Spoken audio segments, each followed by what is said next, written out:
Crystal on Draven. They had a strong front line.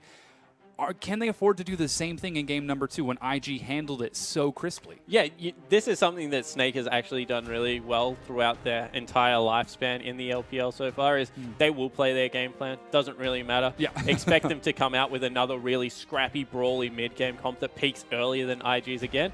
And now it's just about execution. You know, credit to IG, they executed better last game, but Snake, if they've shown anything, they're one of the best in the league, and I expect them to at least execute better this time around. Yeah, and we're already in the pick and ban phase. We can see the Gragas and Alistar taken away from Kakao and Kitties. Double AD carry ban for Crystal. That's Kalista and Sivir. If I didn't know any better, I'd say they were baiting him to go back to that Draven. Yeah, potentially, but you know, somewhere upstairs there is a pink-haired analyst very happy that teams are starting to ban Sivir, because she is incredibly strong right now, and if you aren't going to first pick her, which IG can't because they're on red side this time around, ban her, because she is incredibly potent. She unlocks top laners, which a lot of people just don't seem to get at the moment, but if you have a top laner that is incredibly tanky and has a lot of CC, mobility just makes them even stronger coming in there, and that's what Sivir does really well. Yeah, and we can see that last mobility ban, Kakao's Rek'Sai taken off of the board. That's double jungle being knocked away. It's also Zatai's Rek'Sai. It is also Zatai's Rek'Sai. He has played that in the top previously. Yeah, so he goes up there with a lot of CDR, split pushes really fanatically. Rek'Sai, like for those that haven't played at top lane, is kind of like, I call it good Renekton because it doesn't fall off quite as hard. Has a knock-up, which is kind of like Renekton's W coming through there. Also has a lot of sustain when you sit burrowed. Because of your ultimate, you can just tunnel near your turret, and then you can go back to base whenever you want. But you see, Fizz was the last ban, and that means that Flandre, he's going to take away Hecarim. This is a champion that Ty's been playing a lot lately. Flandre plays it incredibly well. I want to see if he goes with the Smite or the Ignite up there. He will go with Smite, which means that at around the 25 to 30 minute mark, that's going to be an incredibly durable, sustain-driven Hecarim. This isn't like the burst Hecarim that comes through from Huni. This is a very sustained fighter. And we'll keep an eye on whether or not Rookie or Kid are going to be able to deal with that Hecarim. Diving into the back line, you can see Zatai now looking at Janna for Kitties. If there's any way to get a Hecarim out of the back line, it actually isn't Janna, it's Nautilus. Yeah, so just going once again for the lockdown onto Crystal. I really like this play against Snake just because Crystal is a lot of their damage. They're trying to turn Flandre into much more of a threat right now, but he's going to get bound up by Kakao. It's very easy to hit that Sejuani ultimate when he's diving into the back line already. And he's gone with Sejuani again. We'll have to see what Snake does to respond. Yeah, it'll be fun to see if Kakao is able to do as well as he did in his previous game, because he was pretty monstrous. He was 3-0. Like, that doesn't happen every day as a jungler. Especially when it's the first 3 kills pre-10 minutes. Yeah, exactly right. So coming in there. See, Azir now picked up for you. This was banned last time from IG. Remember, the Sivir ban wasn't there. They were able to grab that one. And that means that Rookie, a champion that he has bullied a lot with throughout the course of the LPL, is going to be used against him. Does he rise to the occasion and pick something a little bit aggressive into it? I think he will. Hovering the LeBlanc right now, Maokai being hovered for Zatai. That would be a very powerful composition. LeBlanc, excellent at picking off squishy champions like you, or perhaps Crystal's Draven, or we'll see whether or not Ella will be able to survive this onslaught. And yeah, Rookie decides to lock in the LeBlanc. And that's a really aggressive move, because now you have to win laning phase like level 6, because from there, you should actually have a fairly okay job of shoving Rookie away and farming from distance. Rookie really needs to get aggressive, build up a little bit of a CS, but more importantly, base you early to get that level advantage. Because the thing about LeBlanc is if you hit level 6 before your laner, with all the extra mobility and damage, you're nearly guaranteed a kill, or at least to force a second base, and 2 bases before level 6 is pretty much a kill in mid lane, because you get to pick up the extra 2.5, 3 minion waves that comes with that. Able to bully them around even more. Experience gives you gold pretty much because of the bonus stats that you get onto your spell rank ups. And I paused a little bit there because they've gone with a Vayne. Yeah, that's a bit interesting. We were talking about Vayne before this game. And that is Crystal locking in the late game hyper scaling. We've all seen it. We all know it. We all love it.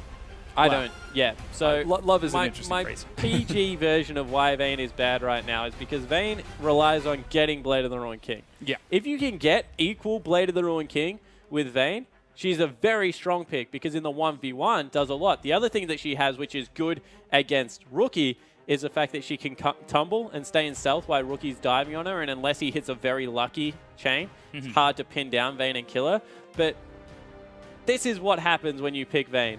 You get Trisanage, you get Jinxed, you get Sivered, you get outranged, you get outpushed, and ultimately you get outclassed. Yeah. And it's just really risky to keep running Vayne at the moment.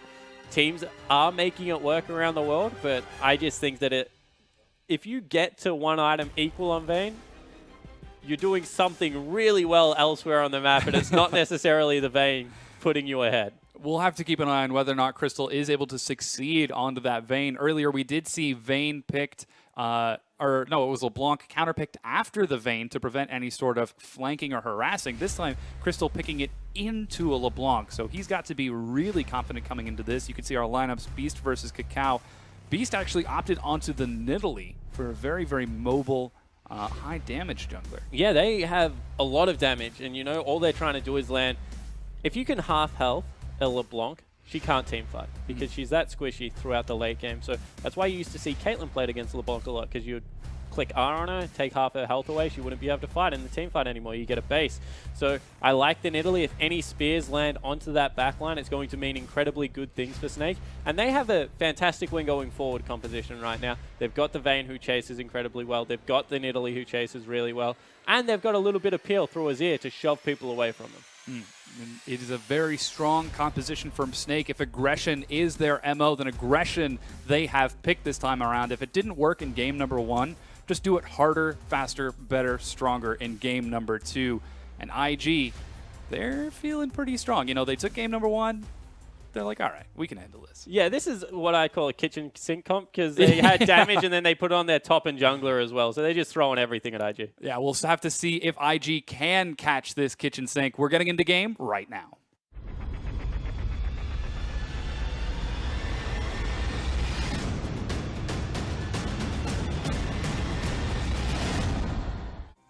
Welcome back, everyone. We're getting into game number 2 of Snake versus IG. After a convincing performance in game number 1, Snake opt into the hyper-aggressive team comp in game number 2, and Rookie gets some solid harass onto you. Yeah, so already gets a W down there. Of course, you has no choice but to take his W. Sad days. Oh, Zatai being caught out. This is a pretty scary position for Zatai, as he's taking a lot of damage. Flandre using that rainbow helicopter to get more damage across. If they can burn a summoner, that would be huge. They dive him. He's down to 100 health. Is the spear going to land? Oh, Zatai sidesteps it. Beast dreams of a day where Nidalee spears were as wide as a truck. Unfortunately, no longer I hated the that case. so much. I loved AP mid Nidalee. It made me happy. Yeah, well, he is going to be in the jungle this time around, and with that early recall, you can see we're actually getting a lane swap. Kid and Kitties opting against the Vayne Thresh. Yeah, so that's an interesting choice to get away from it. Maybe they think that once again they're just better at pushing in waves, which they are because they've got a Tristana. So if they can get the early pressure out there. Also, you just don't want to lane against Flandre right now. He's a really good top laner. Yeah. And on something like the Hecarim, we'll be able to bully the lane, especially because Maokai's Sap Magic passive was reduced recently, and what that means is that they're looking to grab an early advantage once again through gold objectives. Yeah, you've got Flandre getting a little cheeky as he sees Kitties going for the invade. He's going to get away with that camp, however. In the mid lane, Rookie and you are going at each other as best they can. Rookie now with that level 2. We'll see if he can get some of that early harass off to try to get that so vital lane advantage. Yeah, and I want to see what happens here because Kitties is being the cheeky one. He's trying to stop the blue. Beast, however, running up to cut him off. Yeah, the spear is going to land. Beast gets the leap. Slow comes out as he's chunked down to half health. Kitties has got his flash. Kid now turns, and Snake decides to let him go. Yeah, Snake, they had to back away because they were getting flanked by Cacao, but they're not stopping yet. IG, I think, no, they do pull out. I was going to say, through Kitties, as well as the fact that you've got the saplings from Zatai, they could have just sat there and tried to poke at the blue. However, Ella had been pulled up from the bottom lane, so it's currently 1v0 lane down the bottom. Vayne getting a lot of needed experience as well as gold through their Crystal. He's farming up an absolute storm, and that's going to crash into the turret, but Zatai, he's going to be there to catch a lot of it. Yeah, Zatai not missing out on, oh, he should miss out on, I think, maybe 2 of these. Yeah, the cannon minion is going to help bounce everything else. His cannon minion's not even being attacked right now. They need to get rid of the melee creeps there. There it is. So he will get, oh, he actually doesn't pick up experience for it. He's coming around from the side to get a ward and make sure he won't be dived. Gets level 2 passively and sees Crystal come around the corner. He's just sapping experience right now. Now Crystal sees him level 4 to level 2 and just kind of pats him on the back on his way out. Yeah, but Crystal takes the turret shot for good measure as well. Now Kitty's down here also leeching experience. Zatai playing it safe there. That was really weird from Zatai. I've never seen a top laner. Oh, they're going to get dove that's anyway. why. Here we go. Beast setting up. He chunks the spear out, dodged by Kitties. The cow's coming as well, so this will be a 4v3 as also Flandre joined them.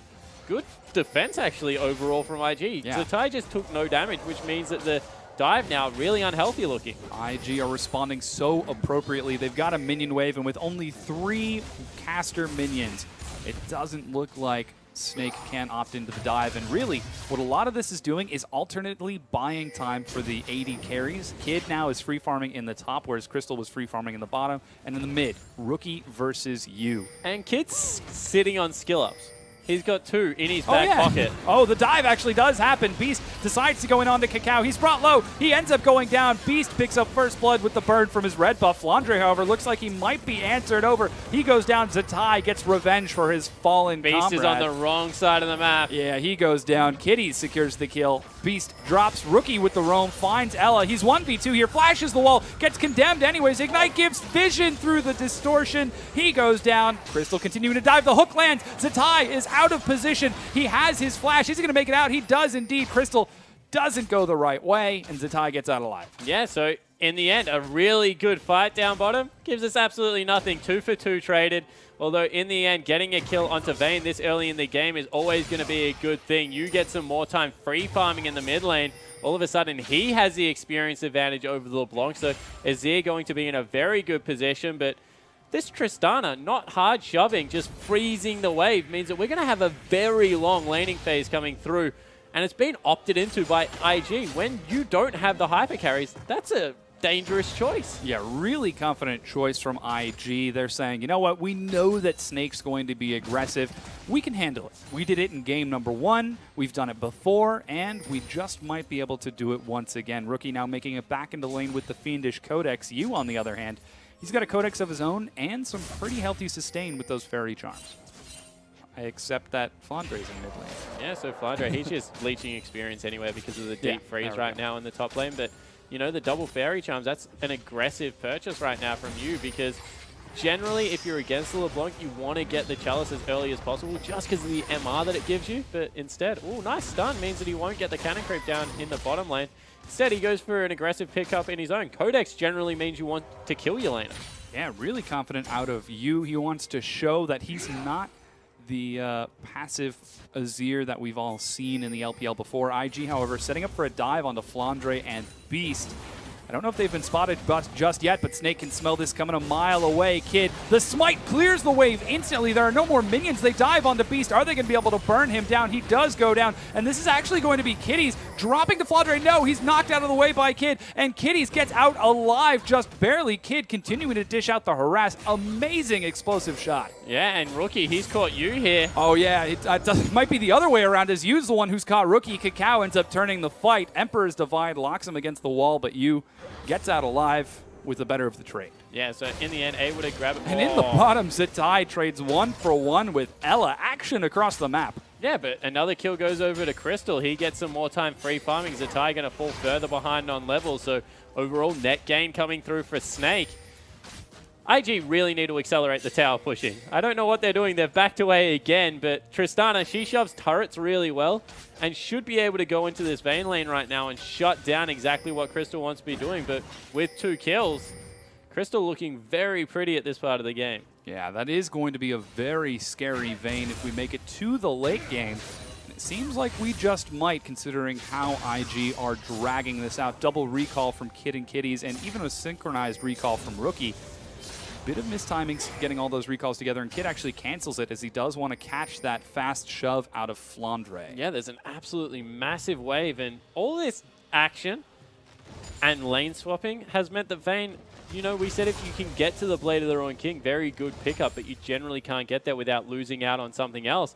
But this time, Vayne, at 9 minutes in, has got the components just waiting on the combined cost, and he's going to be pretty scary as a duelist at about 11 minutes in the game. Yeah, and if we've seen anyone who can pull off the fast mechanics, it's going to be Crystal. He's got exceptionally fast fingers, especially from what we saw with that Draven play last game. Getting dove a little bit. Yeah, he did not burn his ultimate, didn't even have to burn his flash. It was Flandre getting aggressive. He had no mana to burn his ultimate. I'm sure he would have loved the decision to be able to get the Hecarim off him. Instead chose to rocket jump away. Does live to tell the tale. Yeah, and interestingly enough, Kid and Kitties are heading back up to that top lane. It looks like they want to keep it frozen and keep Kid farming for as long as possible. He opts for an identical build. It's BF Sword Avarice Blade on Kid, and Rookie, ooh, just finding some harass onto you, manages to pop the chain. Yeah, so this is because there's no, it's going to be a Morellonomicon coming through for you. No MR yet picked up in addition, and that just means Rookie's going to have the time of his life as a LeBlanc. This is where a LeBlanc excels. Generally, you see people... Oh. Ooh, lots of damage. A huge play from you. Getting some damage across before Rookie can distort, and he even turns for more. Oh, this is a very bold play. Rookie dives. Ignite is dropped. Not at all because of the cleanse. Wow, that's fast. But here's Flandre. He finds Rookie. He's level 6. Can Rookie make it out of this one? He doesn't have flash. He doesn't have distortion. The auto tech goes down. He distorts out of it. The spear from Beast. Great synergy from Snake. Yeah, bring all your members mid lane. Shut down the LeBlanc. You mentioned the fast fingers on the cleanse. Able to get that one off. Had it been fat-fingered at all, it would have meant a kill definitely for the LeBlanc player. But you holding his nerve in this lane. And we've said time and time again, he's a passive laner. He's playing incredibly well on the likes of LeBlanc, Azir, and Cassiopeia, who generally are aggressive lanes. But if you go aggressive on him, he generally has your measure at this point in the game. And Rookie, he rolled the dice and was made to pay the price. Yeah, he's down 7 CS now, half of his team's kills. Snake do secure that first dragon, knowing that Rookie is out of the way, and the duo of IG is in the top half of the map. They've got complete freedom with that secured. Snake are going to be the ones picking up the early game aggression this time. Yeah, and the difference this time around is that they haven't been trading the turrets effectively, you know. Last game, they were giving up dragons, they were giving up a lot of map pressure, but they were trading for a turret. This time around, as Rookie using himself as a human cannonball again. This time around, it's just Snake dictating the pace of the game through some very well-coordinated ganks. Finally, top lane turret does go down. That Avarice Blade has been picked up for about 3 minutes now, so Kid, he wants to sit on it for a little bit longer, and that means dodging the Vayne, which Tristana generally doesn't want to do early game. Yeah, this is such a long freeze out of Kid. He's finally getting some decent shove with Kitties. They're going to bounce this off the turret, and Flandre should be able to catch some CS. Zatai on the other side hasn't been doing that fantastic against Crystal. He's finally got his Catalyst, but he's sitting down just a bit in CS. Snake looking like they might collapse, but they've got Cacao for backup. Yeah, so in the end, it's just because Vayne, against a very melee top laner with no jungle pressure coming through, is going to win that 1v1 all day. And you see, finally IG trying to shove this into the turret. It was going to reverse anyway because there was a cannon creep there. But they want to just try and keep Flandre down as much as possible. But they're isolating, you feel, a different side of the map than I would have picked. Yeah, very curious choice out of IG. We'll definitely have to keep an eye on whether that pays off. Now, another important distinction that we wanted to... Whoa, the harass is coming out so big from Crystal. He even blew his Bilgewater Cutlass right there. And I love how Yu is so aggressive in the mid lane, dropping the Emperor's Divide just to harass Rookie. Yeah, just trying to shove him around, keep him nice and low, because that means whenever backup arrives, we spoke about it, low base stats on LeBlanc means that you're going to be able to get in there and hopefully kill her when she's half health. And the spear just missing out. Beast and Ella have been congregating around mid quite a little bit. Even Flandre had a visit there. And that means that Rookie is not having the best time at the moment in lane, although he's remarkably even with the assist going over there to you. Yeah, you can see the big difference in gold is starting to open up in that top lane, as it's about a 500 gold lead for Flandre and a minor 400, or no, that's 200 gold for Beast over Cacao. It's a very even game as we're starting to get closer and closer to the end of that laning phase and seeing some of those bigger item breakpoints come across. Yeah, blue buff stolen away from the Nidalee, by the Nidalee player there as well, so Beast able to get in and out with a hit and run. They will rotate back at a very opportune time right now because that turret was in grave danger. You saw the fact that Zatai was starting to lose out a lot. Actually, Beast didn't get the blue buff. He must have been chased away. Yeah, Rookie now holding off of Yu in the mid lane. It looks like Yu is going to be the one who ended up coming out a little bit on top over the duration of that laning phase. Once he equalizes it in turrets, he'll be just up a touch in gold. But can they right now? Because you know they're sending Vayne back into the 2v2 lane. Watch how quickly Kid tears through these structures. Yeah, he's shredding through it so fast. You can see a third of its damage in a single cannon minion wave. If that turret is undefended, it's going to be a very scary pressure point that IG can put onto Snake. And so far, IG have not... Whoa, some aggression in the bottom. Exhaust goes down. Kid actually forced to jump out of there. It's Kitties who's abandoned the box. Play combo locks him out. Depth charge comes out, but he's got no follow-up. Kitties goes down. Yeah, Kitties burns the exhaust and the ultimate, not able to make it out at all. He thought the Cacao and Rookie, who were at blue buff, were in near enough range that using the ultimate would keep Crystal and Ella interested enough to stick around. Instead, they just take the one kill.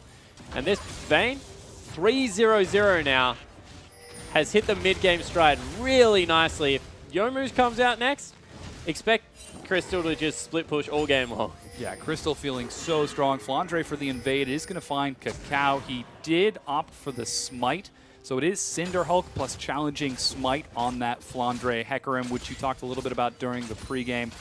And with that, red buff looks like Cacao's going to be stealing it, and Flandre just getting some harass. He's going to be out to get it.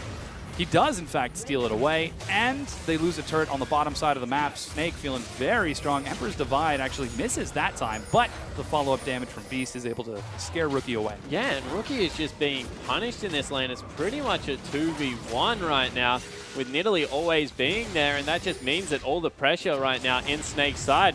Flandre with that red buff now starting to bully the Maokai, who he's 40 CS up on, and IG, they played with fire with elongating the lane swap, and it looks like Snake's going to burn him. Yeah, there is another turret going down. Snake now pick up those two turrets and increase their gold lead by a miraculous margin. It was dead even not 2 minutes ago, hardly even 1 minute ago. It's now 2,500 gold and getting closer and closer to 3 as Snake are now living in the jungle of IG. Yeah, and you see they're looking for a dive potentially top lane. Nidalee and Hecarim both up there.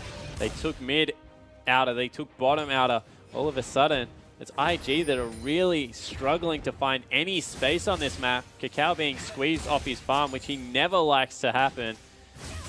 And next Dragon only up in 24 seconds. You would think that Snake right now poised very nicely to take it. Yeah, timely recalls are going to hit some pretty strong break points for Snake. You've got the Zeal on top of that Blade of the Ruined King. Upgraded Cinder Hulk is now finished for Flandre. Tier stacking nicely for Beast, and even you picking up some attack speed. This is Snake prepped and ready for that mid game. Yeah, and you talk about Snake always wanting to team fight. Build reflects that. He's not going for the heavy hitting, something like a Luden's Echo or a Death Cap second. Wants immediate power right now. Goes to Stinger, gets his cooldown reduction up there to the 30% mark. Also gives himself some attack speed to be able to dish out additional damage. He'll sit on that until he's 6th item most likely. But for right now, bang for buck, that is the item that is going to get it done for the Azir players. Speaking of team fight, it looks like we might be seeing one. Both of the top laners have teleport. Flandre shoves it out and is actually going to hoof it down to the Dragon Pit. And Zatai once again going for the Righteous Glory. Vision secured for IG, but Snake with control over the pit now are going to scare IG away. Dragon respawns, and IG are nowhere near it. Yeah, they don't want to be anywhere near it right now. They might try and catch Flandre out, but they'll give that Dragon up. Yep. That's 2-0. 3,000 gold the advantage right now for Snake, and Invictus playing very much on the back foot. Yeah, this is some excellent play out of Snake as they are keeping IG on the back foot. All of the deflected aggression out of IG that worked so well for them in game number 1 is not paying off anywhere near as well this time. All based off of that choice to have Kid freeze the lane. Yes, he's got a lot of gold. He's finally got that IE, but he's starting to fall pretty far behind because Crystal is getting awful fed. Yeah, because he has all the kills. Yep. I know what I'd rather.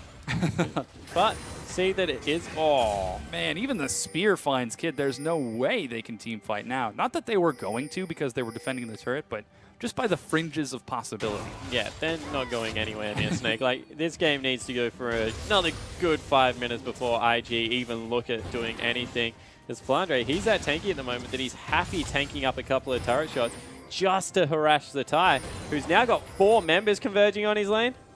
Yeah, it's a scary position for Zatai. Rookie. That's the last tier 1 turret. The spear tossed out. Rookie doesn't get hit by it. Crystal doing so much damage with the Blade of the Ruined King. Flandre is taking 1v3 here. He doesn't have a lot of tanky items just yet. There's the Righteous Glory blown as IG decide they want to fight. The carries need to get in there. A huge Glacial Prison gets some great damage across, but Crystal is still untouched in the back. Dishing out some great damage onto Kid and Cacao, but they disengage successfully. Yeah, they repel the aggression into the top lane as well, which is step number 1 for IG. Stop the bleeding, which they were able to do. And you just saw all the focus going down on Crystal, who was a little bit too elusive, probably has that Phantom Dancer whenever he wants to go back and shop. And right now, Flandre is just heaps tankier than Zatai. And you saw it in the fact that Zatai got auto-attacked 3 times from Crystal, was chunked out of the fight. Flandre took the brunt of the abilities thrown out and looked like he wasn't phased. He did have to burn the Onslaught of Shadows defensively to escape. However, no kills traded over. And as you mentioned, IG have stopped the bleeding. It's still about a 3,500 gold lead in favor of Snake, but that gold lead is not, for the time being, getting larger. Now we're 20 minutes into the game. Baron's up in 10 seconds. What are the next steps for IG? Yeah, IG are probably still looking at trying to get some semblance of control over Dragon. You don't want to give up 3 Dragons. It's just a general rule, especially against a split pushing comp that has a Vayne, because it makes you make really bad decisions in the late game when number 4 and 5 are coming about. They also want to be using this Tristana to shove down turrets, but you just see Snake are much stronger at the moment, so they're able to dictate all the pace of the game. So they're just trying to absorb the farm when they can. On the other hand, Snake, they want to fight, because right now they are incredibly strong. Yeah, they've got some really strong spikes coming through. Crystal taking out that last tier 1 turret in the top lane, and he did get some pretty decent damage down onto Zatai there as he was getting out of there. Rookie now looking to clean up in the mid lane. You see the Shurima's Legacy putting up a forward turret. Snake looking like they, might follow this up. Oh, man. That would have been a hook train. That would have been awesome, as the red buff is going to be stolen away here. Smite actually secures it. It's Beast with the red. Yeah, and Cacao hates losing buffs. You see it in his movement right there. He wanted to fight for that. But in the end, Beast, he's continuing to stay aggressive. Flandre in the bottom lane had teleport available. He's shoving in really aggressively and all over the map right now. You talk about how... Yeah, the damage coming out from Rookie is super strong, but Flandre answers right back as he bullies Rookie away. And there's a bit of a recall vision now beginning for Snake as they continue to creep their ward line further and further forward. Yeah, and you talk about how IG play their style of League of Legends. They want to make sure that they take all the aggression in from Snake and make the counter plays. But when you're behind this far in items, it means that you can make aggressive plays, and your margin for error is bigger. So if they dive a turret right now, they've got a frozen heart on their top laner, as well as that challenging smite. On the other side of the rift, Zatai, who's 60 CS behind, doesn't have any armor, really. He's working towards his frozen heart right now, going to be scaling okay into the mid game, but when you look at the Vayne, going to be cutting through the Maokai a lot easier than what Tristana is going to be dealing with Hecarim right now. And unless Rookie can get a pick coupled with maybe Cacao's ultimate or the lockdown that can come through from Zatai, 5v5 team fights looks really bad for IG. Snake actually finding the strong Mac movements. It's IG who are a little bit late to respond. Crystal, last auto attack finishes the tier 2 turret. He gets out scot-free. Cacao is in position. It would be a 4 versus 4. However, they do not want to force any sort of action as Zatai is busy dancing with Flandre in the top. Yeah, and the longer this goes, the more difficult it's going to be for Zatai to repel these turret pushes. He has got 2 of his team's kills as Kitty tanks up another spear. And when you can't fight, and a team that has reasonably low range, like not the lowest, but not great, is easily sieging down your turrets because of a really clever jungle Nidalee pickup, the game's just not going to get any easier for IG at this point. Yeah, Snake are playing so aggressively, and they're contesting every little thing for IG on the map. You want a ward, you're going to have to fight for it. You want this creep wave, you're going to have to fight for it. They were able to get a minion wave build up on the bottom and clear out that turret. However, Dragon's up in 20 seconds. Snake are already clearing that thing right out. Yeah, and that's celebrating tiny victories where you're like, yes, we finally got the bottom outer. Yeah. Damn, they just took our mid inner. Yeah. The trades aren't always that equal. Once again, Spear's just flying everywhere. Dragon is up, and as you can see, IG want to fight for it this time around, although Flandre also heading in. Has teleport, so strange that he's not waiting in base, especially with how many flanking wards there are for a home guarding Hecarim. But Invictus, if they are going to fight, you feel it would be for a third Dragon. Yeah, we have everyone grouped up. Zatai going to clear out that minion wave in the mid and then join up with the rest of his team. There are wards to spot his progress as Ella creeps further and further forward. Even Crystal contributing to the cause with the Draven ward. Kakao taking some harass. Rookie gets damage onto you. He's actually chunked down pretty good, but you know what negates that damage? Heal from Nidalee. Yeah, so able to get you topped off. Going to be able to clean him up there. Good item power spike actually coming through from Kid, and right now, Snake are racing them for the mid turret. Yeah, what a swing. Snake heads straight down to that mid lane. They're going to try to get into the inhibitor turret. That was cute, but they need to be careful right now because the further you move around, more danger it is your backline gets caught by a Kakao. Ooh, Flandre looking to catch someone, but he just isn't quite able to get into range. The hook finds Kakao. The prison goes wide. Zatai in the back line. He is on top of Crystal. Rookie with huge AoE gets knocked right back out of it. Crystal is still alive. Kitty's looking like he might be shredded, but the AoE over the wall from you is monstrous as Snake are cleaning this fight up. They get 4 kills. Kitty, the sole survivor, dies as he's chased down by Flandre. That's a triple kill. What just happened? Yeah, so you saw that Snake beat them to the turret. IG felt like they had to fight. They did get a look at the back lane, but Kakao, he whiffed the ultimate. Surrender vote comes through at only 25 minutes in. 1-1 for Snake and IG in 2 very polarizing games. Yeah, that was exceptional play out of Snake that time. The first game, Snake played the aggressive game that they're known for, and IG were able to handle it. They juggled every punch. They were able to manage just about everything and ended up winning the game. But this time, Snake just threw the kitchen sink. Yeah, they just went aggressive at every single role, and in the end, IG tried to play the early game passive. They went into a lane.